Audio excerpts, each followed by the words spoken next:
ಯಲ್ಲಾಪುರ ಪಟ್ಟಣದಲ್ಲಿ ತಾಲೂಕಾ ಸರ್ಕಾರಿ ನೌಕರರ ಸಂಘದಿಂದ 7ನೇ ವೇತನ ಆಯೋಗ ಅನುಷ್ಠಾನಗೊಳಿಸುವಂತೆ ಆಗ್ರಹಿಸಿ ಶಾಸಕ ಶಿವರಾಮ್ ಹೆಬ್ಬಾರ್ಗೆ ಮನವಿ ಸಲ್ಲಿಕೆ.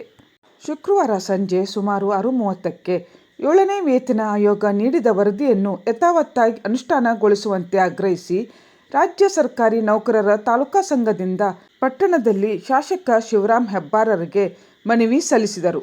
ಇದಕ್ಕೂ ಮುನ್ನ ತಹಶೀಲ್ದಾರ್ ಕಚೇರಿಗೆ ತೆರಳಿ ತಹಶೀಲ್ದಾರ್ ಅಶೋಕ್ ಭಟ್ಟರವರಿಗೂ ಮನವಿ ಸಲ್ಲಿಸಿದರು. ಮನವಿಯಲ್ಲಿ NPS ರದ್ದುಪಡಿಸಿ ಹಳೆಯ ಪಿಂಚಣಿ ಯೋಜನೆಯನ್ನು ಜಾರಿಗೊಳಿಸುವುದು, ಆರೋಗ್ಯ ಸಂಜೀವಿನಿ ಯೋಜನೆಯನ್ನು ಅನುಷ್ಠಾನಗೊಳಿಸುವುದು ಸೇರಿದಂತೆ ವಿವಿಧ ಬೇಡಿಕೆಯನ್ನು ಈಡೇರಿಸುವಂತೆ ಒತ್ತಾಯಿಸಿದ್ದಾರೆ. ಶಾಸಕ ಹೆಬ್ಬಾರ್ ಮನವಿ ಸ್ವೀಕರಿಸಿ ಸರ್ಕಾರದ ಗಮನಕ್ಕೆ ತರುವುದಾಗಿ ಭರವಸೆ ನೀಡಿದರು.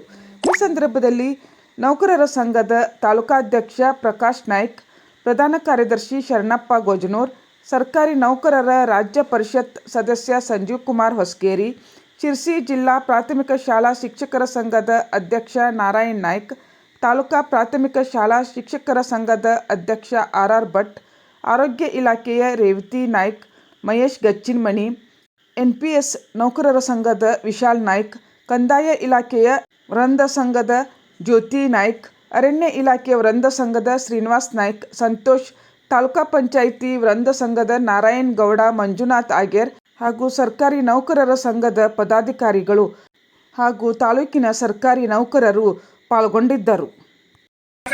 ಕಳೆದ 19 ತಿಂಗಳಿಂದ ನಿರಂತರವಾದಂತಹ ಹೋರಾಟವನ್ನ ಕರ್ನಾಟಕ ರಾಜ್ಯ ಸರ್ಕಾರಿ ನೌಕರರ ಸಂಘ ಮಾಡ್ತಾ ಬಂದಿದೆ. ಈ ಹಿಂದೆಲ್ಲದ ಇತಿಹಾಸದಲ್ಲಿ 6-7 ತಿಂಗಳಿಗೆ ಒಂದು ವೇತನ ಆಯೋಗವನ್ನ ನೀಡುವಂತಹ ವ್ಯವಸ್ಥೆ ಇದ್ದಿತ್ತು. ಈ ಸಂದರ್ಭದಲ್ಲಿ ಸರ್ಕಾರಕ್ಕೆ ವರದಿಯನ್ನ ಸಲ್ಲಿಸಿದಂತಹ ವೇತನ ಆಯೋಗವು ನ್ಯಾಯಯುತವಾದಂತಹ ಬೇಡಿಕೆಗಳನ್ನು ಈಡೇರಿಸಬೇಕು ಅನ್ನುವಂತ ಮನವಿಯನ್ನ ಮಾಡಿದೆ. ಆ ನಿಟ್ಟಿನಲ್ಲಿ 7ನೇ ವೇತನ ಆಯೋಗ ಯಥಾವತ್ತಾಗಿ ಜಾರಿಗೆ ಬೇಕು. ಅದೇ ರೀತಿ ಆರೋಗ್ಯ ಸಂಜೀವಿನಿ ಯೋಜನೆಯನ್ನ ಎಲ್ಲ ಸರ್ಕಾರಿ ನೌಕರರಿಗೆ ಅನ್ವಯ ಆಗುವ ನಿಟ್ಟಿನಲ್ಲಿ ಯೋಜನೆಯನ್ನ ಜಾರಿಗೆ ಮಾಡಬೇಕು ಅನ್ನುವಂತ ನಿಟ್ಟಿನಲ್ಲಿ ಮಾನ್ಯ ಮುಖ್ಯಮಂತ್ರಿಗಳನ್ನ ನಾವು ಒತ್ತಾಯಿಸುತ್ತಾ ಬಂದಿದ್ದೇವೆ. ಆ ನಿಟ್ಟಿನಲ್ಲಿ ಈ ದಿನ ನಾವೆಲ್ಲ ಸರ್ಕಾರಿ ನೌಕರರು ಸೇರಿ ತಮಗೆ ಮನವಿಯನ್ನ ನೀಡ್ತಾ ಇದ್ದೇವೆ. ತಾವು ಸದನದಲ್ಲಿ ಮತ್ತು ಮುಖ್ಯಮಂತ್ರಿಗಳಿಗೆ ಖುದ್ದಾಗಿ ನಮ್ಮ ಬೇಡಿಕೆಯನ್ನ ಈಡೇರಿಸುವ ನಿಟ್ಟಿನಲ್ಲಿ ಪ್ರಾಮಾಣಿಕವಾದಂತಹ ಪ್ರಯತ್ನವನ್ನ ತಾವು ಮಾಡ್ತೀರಿ ಅನ್ನುವಂತ ವಿಶ್ವಾಸದಿಂದ ಎಲ್ಲ ಸರ್ಕಾರಿ ನೌಕರರ ಪರವಾಗಿ ಈ ಒಂದು ಮನವಿಯನ್ನ ತಮಗೆ ನಾವು ನೀಡ್ತಾ ಇದ್ದೇವೆ. ಈ ರಾಜ್ಯಾದ್ಯಂತ ಸರ್ಕಾರಿ ನೌಕರರ ಸಂಘ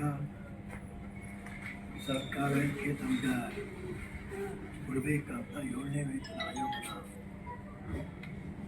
ವರದಿಯನ್ನು ಯಥಾವತ್ತಾಗಿ ಮಂಡಿಸಬೇಕು ಅಂತೇಳಿ ಈಗಾಗಲೇ ಸರ್ಕಾರದ ಮುಂದೆ ರಾಜ್ಯ ಪ್ರತಿನಿಧಿಗಳ ತಂಡ ಈಗಾಗಲೇ ಬರ್ತಾ ಇರ್ತದೆ. ಅದಂತೆ ಎಲ್ಲ ತಾಲೂಕಿನಾದ್ಯಂತ ಎಲ್ಲ ತಂಡಗಳು ಕೂಡ ಇದನ್ನು ಎಲ್ಲ ಶಾಸಕರ ಮೂಲಕ ಸರ್ಕಾರಕ್ಕೆ ಕೊಡಬೇಕು ಅಂತೇಳಿ ವಿನಂತಿ ಮಾಡಿದ್ದಾರೆ. ನಿಶ್ಚಿತವಾಗಿ ಸೋಮವಾರದಲ್ಲಿ ಅಧಿವೇಶನದಲ್ಲಿ ಮುಖ್ಯಮಂತ್ರಿಗಳ ಗಮನಕ್ಕೆ